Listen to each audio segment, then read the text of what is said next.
Sumqayıt'a qarşı Sumqayıt'da sənə bu barədə qalmaq ama dəyişdən başlayan Sumqayıt'dan qapıda növbəti meytli cənnət başarılı meytli Soğukça yönelir.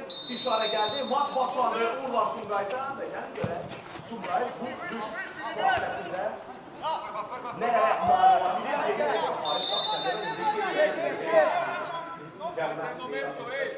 Bu sayıda Sumqayıt'a futbolçular edilir. Qapıya zərbə olacaq mı?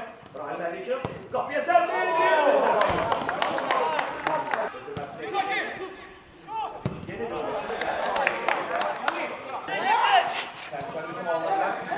Naykovski topla gelir. Cərimə meydançasını ötürməyə edilir.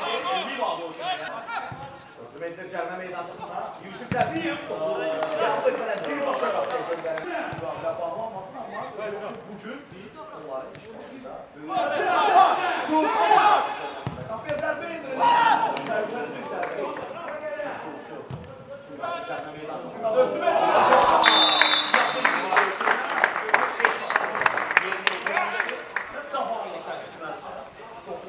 Bir dokunuşla qapımızdan geçir. Vandarın futbolcusu kimiydi bu?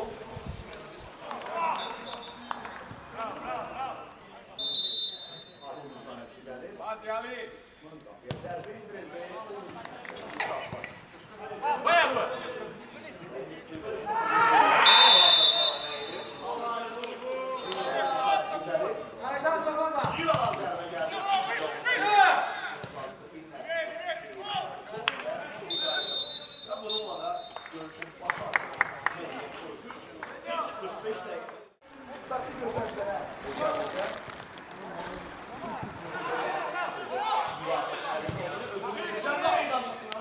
Kapıya zərbə indirildi.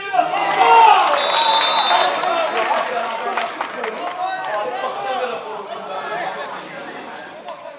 Ən kiçik boya sahib olan oyuncular var idi. İki belə bir oyuncu var. Bu adam niyyətində. Burada zərbə oldu. Əfəli sırada topu götürdü. Fürsətdən yaranılmaq lazımdır. Xəyalacaq oldu. 2-1 oldu.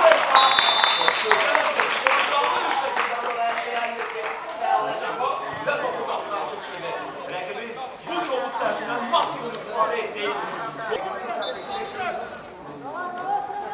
bir xeyli özün də çalışmalısan oyuna çıxmalı amma tarih ilə gətiriləcək Vurması!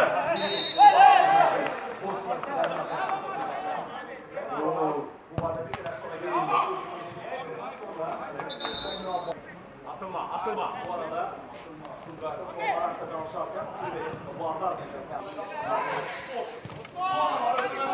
Kapıya zərbə aldı. Varların çoxalı qapıya zərbə. Atilla Yıldırım. Atilla Yıldırım. Ama o bu istəyini hiss etdi. Cərimə meydançasında topu qaldı. Ansa Burak Ullazadədir. Ödül Əllə oyun bəli. Top qapıya gelirdi. Gelişindən sonra gelişindən sonra sağ oluna keçir. Elvin Məhmədov topun gerisindədir. Zərbəsini yerinə yetirir və İslam 3-1 olur. Top. Bir güncə, qapçı isə digər güncə. Sözün başı hakimi Mehmet Soygül. Saatına baxır və 90 dəqiqənin sonları indirir.